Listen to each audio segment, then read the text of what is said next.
աշակերտներ, նախ շնորհակալություն հրավերի համար։ Խոսել ենք աղի և հացի ժողովրդական սովորությունների մասին, աղի և նաև այն հանքերից, որոնք որ ջրավազակների հատակին են, այսինքն պետք է նախ հասնել այդ հատակին գտնվող աղային զանգվածին, հետո իրենց պետք է ֆիլ բերել, թե առաջ մի քանի անգամ լվանալ, որ չգիտեմ տեսել եք թե չէ, այն մյուս աղը ունի դեղնավուն երանգ ու դա իր հետ խառնված ավազի և մյուս նյութերի հաշվին է։ Շատ ժամանակներ առաջ հայոց հացահատիկի բերքի ողորմը, որ Աստված ունի, եկել է Աշորան, ու մի լուսք է այսպես ցորենից, այդ լուսքը կար ու շատ գեղեցիկ մի աղջնակ էր երիտասարդ, ով ուներ նաև ձեռնափայտ։ Բայց նրա Աշորան շատ բարկանում էր, երբ որ հանկարծ հացը գետնին էին գցում։ Դուք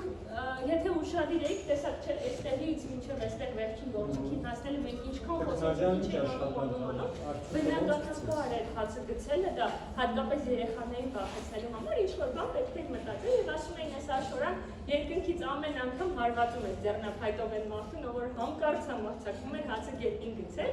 Եվ այստեղից մարդիկ սովորեցին, որ հացը գետնին գցել չի կարելի, և եթե ուշադիր եք, մեր մամաներն են, չէ, երբ որ փոքր ժամանակ հանկարծ ընկնում են և այլն, ասում են, վայ, հացը գետնին գցել չի կարելի։ Եվ իրեն թեյով նաև այդտեղ ապոխարիքում լրիվ նույն ձևով, այսինքն ինչ էին անում նաև, գութան հերկել, հատկապես տղաներին եմ ուզում որոշակություն դարձնել, երբ որ տղան արդեն պիտի համարվեց տղամարդ, այսինքն ինքը տղա չեն համարվում այդպես ինչ-որ փոքր մեկ այլ որոշում կայացվող, դրա նշանավորումներից մեկը այն է,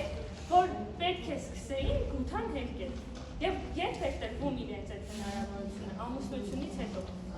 Դե երբ որ գնում են արդեն ներկայանալու Հայր Աստծուն Արամազը որպես ընծայ, մեր աղջիկը ասաց անունը ասես, որ Մանեի ասած շատ լավ օրինակով նվիրում է երկու լավաշ, որ իրենց տունը առատ լինի և մեկը գցում է աստղիկի ուսին, մեկը գցում է բահալի ուսին։ Այս աստղիկը այնքան է ուրախանում,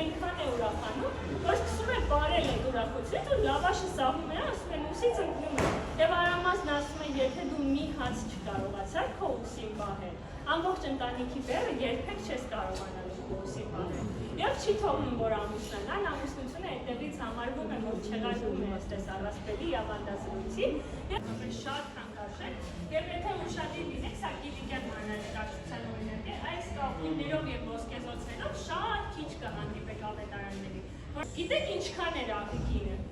1 կիլոգրամ աղը, 1 կիլոգրամ ոսկու գին է ունեցել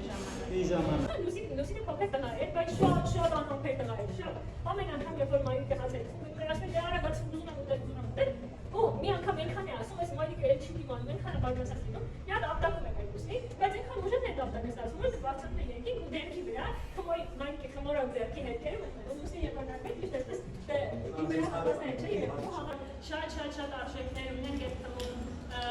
մեր բարերից որոշները, Քյամաչան, այլ բարերից կասեք որների ՅՈՒՆԵՍԿՕ-ում, ես գիտեմ, որ նայպես ես այդ մասին ասել, այո, Քոչանի։ Այդ պրոցեսի ողջ մշակույթի մասին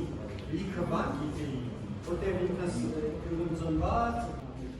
բայց այսքան բան չգիտեի, իսկապես աղոհացի մասին